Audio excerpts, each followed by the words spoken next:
அஸ்ஸலாமு அலைக்கும். Hi friends, எப்படி நல்லா இருக்கீங்களா? குவைத்துடைய வானிலை மாறப்போகுது. வெளிநாட்டவர்கள் அதிக எச்சரிக்கையாக இருங்க.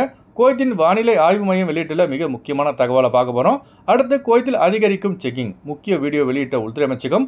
அடுத்து குவைத்தின் விசிட் விசா மற்றும் டூரிஸ்ட் விசா எடுக்க யாரெல்லாம் எலிஜிபிள், பெற்றோர்களை குவைத்திற்கு அழைத்து வர முடியுமா, இப்படி பல முக்கியமான தகவல் இந்த வீடியோவில் இருக்குது. வீடியோ ஃபுல்லாக பாருங்கள். உங்கள் நண்பர்கள் அனைவருக்கும் கட்டாயமாக இந்த வீடியோ ஷேர் செய்யுங்க.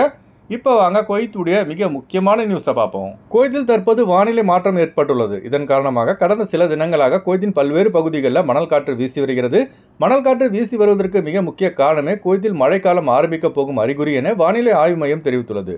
அரபு நியூஸ் பத்திரிகையில் வெளியான ஆதாரத்தின்படி வாசும் என்னும் மழைக்காலம் அக்டோபர் 16ஆம் தேதி ஆரம்பமாகும் என அல் வஜிரிக் சயின்டிபிக் ரிசர்ச் சென்டர் தெரிவித்துள்ளது. இந்த வாசும் என்னும் கிளைமேட் சேஞ்ச் தொடர்ந்து 52 நாட்கள் இருக்கும். அதன் பிறகு குவைத்தில் குளிர் அதிகரிக்கும். குவைத்தை பொறுத்த வரைக்கும் மழைன்னு வந்தால் சாதாரணமாக வராதுங்க. குவைத்தை பொருட்டு எடுத்து தான் மழைக்காலம் முடிவடையும். அந்த அளவுக்கு குவைத்தில் மழை பெய்யும்.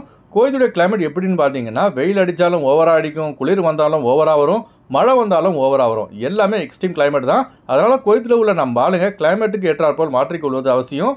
இந்த வீடியோ பார்க்குற நீங்கள் உங்களுக்கு குவைத்தில் எந்த கிளைமேட் பிடிச்சிருக்கு என்பதை மறக்காமல் கமெண்ட்ஸில் பதிவு செய்யுங்க. அடுத்த தகவல், குவைத்துடைய மினிஸ்ட்ரி ஆஃப் இன்டீரியர் மற்றும் த ஜெனரல் டிராஃபிக் டிபார்ட்மெண்ட் இணைந்து நடத்திய செக்கிங் மூலம் 349 போக்குவரத்து விதிமீறல்கள் பதிவு செய்யப்பட்டுள்ளன. தேடப்படும் குற்றவாளிகள் 7 பேர் கைது செய்யப்பட்டுள்ளார்கள். போதைப்பொருள் வைத்திருந்த 2 பேர் மற்றும் 12 வாகனங்களை த ஜெனரல் டிராஃபிக் டிபார்ட்மெண்ட் பறிமுதல் செய்துள்ளது. குவைத்திலிருந்த டூரிஸ்ட் விசா, விசிட் விசா என அனைத்து விதமான விசாக்களும் திறக்கப்பட்டுள்ளதால் ஆயிரக்கணக்கான வெளிநாட்டவர்கள் குவைத்திற்குள் அதிக அளவில் வருகை தந்துள்ளார்கள்.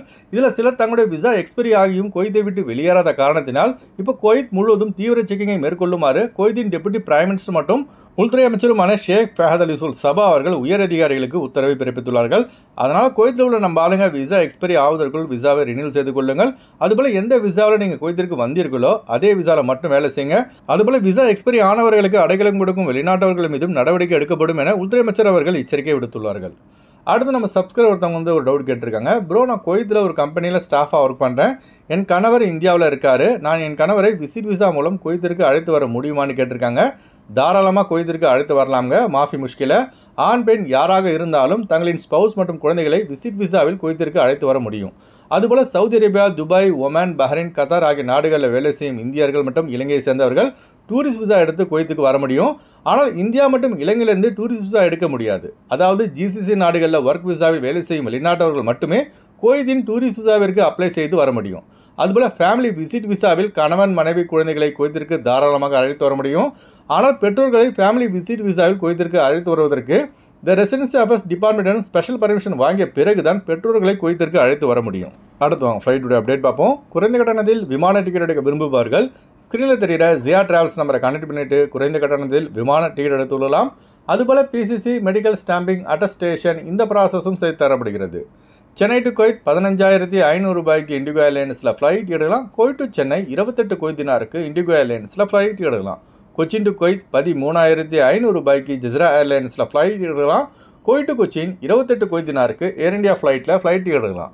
ஹைதராபாத் டு குவைத் 12,500 ரூபாய்க்கு ஏர் இந்தியா எக்ஸ்பிரஸில் ஃப்ளைட் எடுக்கலாம்.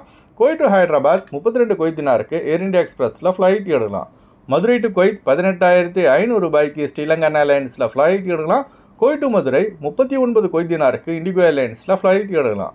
திருச்சி டு குவைத் 17,200 ரூபாய்க்கு ஸ்ரீலங்கன் ஏர்லைன்ஸில் ஃப்ளைட் எடுக்கலாம். குவைத் டு திருச்சி 35 குவைத் தினாருக்கு இண்டிகோ ஏர்லைன்ஸில் ஃப்ளைட் எடுக்கலாம். கொழும்பு டு குவைத் 45 குவைத் தினாருக்கு ஏர் அரேபியாவில் ஃப்ளைட் எடுக்கலாம்.